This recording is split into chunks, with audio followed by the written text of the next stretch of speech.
Bonjour à tous, bienvenue sur Mathessa, ma chaîne de maths pour dédramatiser. Au programme aujourd'hui une leçon pour les élèves de terminale spécialité. Lecture graphique, déterminer l'expression d'une fonction logarithme. La lecture graphique est une partie des mathématiques qui est redoutée par les élèves. Il faut être capable d'extraire des informations d'une représentation graphique et les transposer, les modéliser à une fonction, par exemple ici. Vous avez peut-être déjà vu la leçon de la classe de première qui traite de lecture graphique et de fonctions exponentielles. Si ce n'est pas le cas, je vous invite naturellement à regarder cette vidéo afin de vérifier vos acquis et vos compétences sur ce point. On a donc ici la représentation graphique d'une fonction, qui donc représente f ici, avec pour tout x qui appartient à 0 plus l'infini, naturellement ouvert en 0 puisqu'il y a un logarithme népérien. F de x égale ax plus b, ln de x, a et b étant deux nombres qui vivent dans R. L'objectif est donc de trouver des informations sur la représentation graphique afin de trouver des équations pour pouvoir déterminer la valeur de a et la valeur de b, finalement en résolvant un système de deux équations à deux inconnus. Première information, par exemple, le point B est sur la représentation graphique de la fonction f. Ça veut donc dire que si B a pour abscisse xb, eh bien son ordonnée c'est f de xb. On lit sur la représentation graphique de la fonction que B a pour coordonnée 2, 0. Ça veut donc dire qu'en remplaçant ici x par 2, eh bien l'image doit être nulle. Donc je vais avoir a fois 2, c'est-à-dire 2a plus b, facteur de ln de 2, égale donc 0, puisque l'ordonnée de b est nulle. Le logarithme népérien n'est pas nul pour 2, c'est donc un nombre. Ça veut donc dire que finalement, c'est 2a plus b qui vaut 0.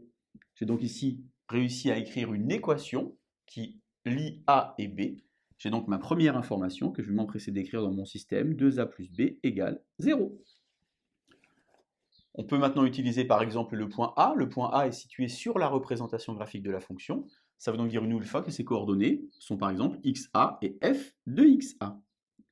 Je lis alors que A a pour coordonnées 1, 0. Je remplace donc ici le x par 1. Je vais donc avoir A plus B facteur de ln de 1 qui vaut 0. Mais là, j'ai un énorme problème car le ln de 1 vaut justement 0. Ça veut dire en fait que cette équation qui est écrite ici est inexploitable puisqu'en fait, ça vaut toujours 0, quelles que soient les valeurs de A et B. Et ça, c'est vraiment important que vous l'entendiez, c'est que parfois, il y a des informations sur une représentation graphique qui ne sont pas exploitables, qui ne sont pas utiles pour pouvoir trouver l'expression de la fonction. Je vais donc maintenant utiliser la notion de tangente, de coefficient directeur. Alors, au point d'abscisse 1, c'est-à-dire en A, la représentation graphique A pour tangente, donc la droite qui est tracée. Je vais déjà donc trouver l'expression de cette droite. Alors, l'ordonnée à l'origine vaut 2, et lorsque je pars de l'ordonnée à l'origine pour me rendre jusqu'au point A, j'avance de 1 carreau et je descends de 2 carreaux. Ça veut donc dire que le coefficient directeur vaut moins 2. Je peux donc écrire d, y égale moins 2x plus 2. Je rappelle que moins 2, ça s'appelle le coefficient directeur, et que 2, ça s'appelle l'ordonnée à l'origine.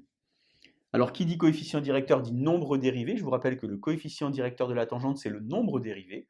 Et puisqu'il s'agit finalement du point A, ça veut dire que f' de 1 égale moins 2. Pourquoi 1 ? Parce que A a pour abscisse 1. Pourquoi moins 2 ? Car le coefficient directeur ici vaut moins 2.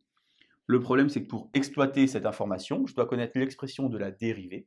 Et donc, je vais devoir dériver la fonction qui est notée ici. Il s'agit naturellement d'une fonction qui est sous la forme d'un produit. Vous pouvez aller voir la vidéo de la classe de première sur comment est-ce qu'on fait pour dériver un produit. On va mettre en place notre fameuse routine. On a donc f de x égale, donc d'abord u de x égale ax plus b, et v de x ln de x. On va dériver terme à terme, ici ça va faire a, et ici ça va faire 1 sur x. Dans la vidéo sur dériver un produit, j'ai mis en place une certaine routine, quelque chose comme ça, on fait toujours un alpha. On va donc multiplier a fois ln de x plus ax plus b fois 1 sur x. Je peux, si je le souhaite par exemple, développer un petit peu, simplifier cette expression. ax fois 1 sur x, ça fait a. b fois 1 sur x, ça fait b sur x. Je reviens alors à cette information. Le nombre dérivé en 1 vaut moins 2. f' de 1 égale à moins 2. J'évalue donc ici f' de 1. ln de 1, ça fait 0, donc cette partie est nulle. Je vais avoir a plus b sur 1, c'est-à-dire finalement a plus b, qui vaut moins 2. J'ai donc obtenu ici une deuxième information, une deuxième équation, que je vais noter ici, a plus b égale moins 2. Pour résoudre un système de deux équations à deux inconnues, il y a plusieurs démarches. La méthode par exemple par substitution, la méthode par combinaison linéaire. On peut simplement ici observer que si on ajoute les deux équations, eh bien, le b va s'ajouter, alors que si on soustrait les deux équations, eh bien, le b va disparaître. Donc en faisant la première moins la deuxième, je vais obtenir 2a moins a, c'est-à-dire a, 0 moins moins 2, c'est-à-dire 2. Je réécris naturellement la deuxième équation, puisque vous savez que lorsque vous résolvez un système, il faut toujours garder le nombre de lignes initiales.